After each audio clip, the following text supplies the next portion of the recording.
Chers frères et sœurs, nous sommes toujours dans le contexte de la célébration de la résurrection de notre Seigneur Jésus-Christ, source et fondement de notre foi chrétienne. En ce deuxième dimanche de Pâques, où l'Église tout entière fête Jésus miséricordieux, la première lecture tirée du livre des Actes des Apôtres au chapitre 2, versets 12 à 15, décrit la vie de la première communauté chrétienne de Jérusalem, une communauté qui était unie, estimée avec une force d'attraction à cause des œuvres qu'accomplissaient les apôtres en faveur de l'homme.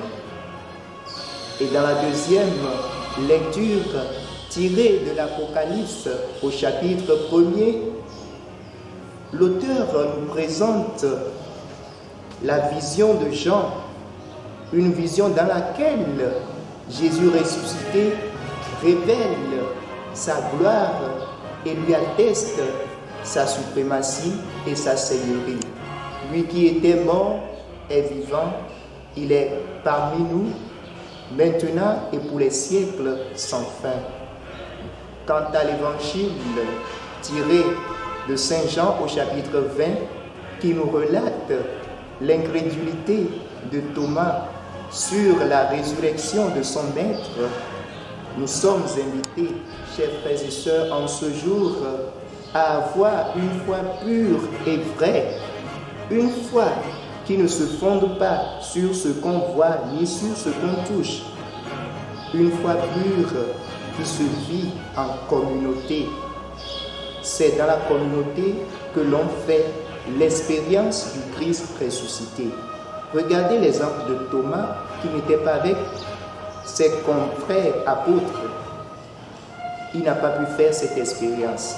Mais après son retour, lorsqu'il est venu en communauté, il a pu faire cette expérience. Il a vu le Christ, il a entendu sa voix et à la fin, il a confessé sa foi. Bien-aimés du Seigneur, ne délaissons pas nos communautés. C'est en communauté que nous faisons l'expérience du Christ ressuscité. À tous et à toutes, une très bonne journée dominicale et bonne fête.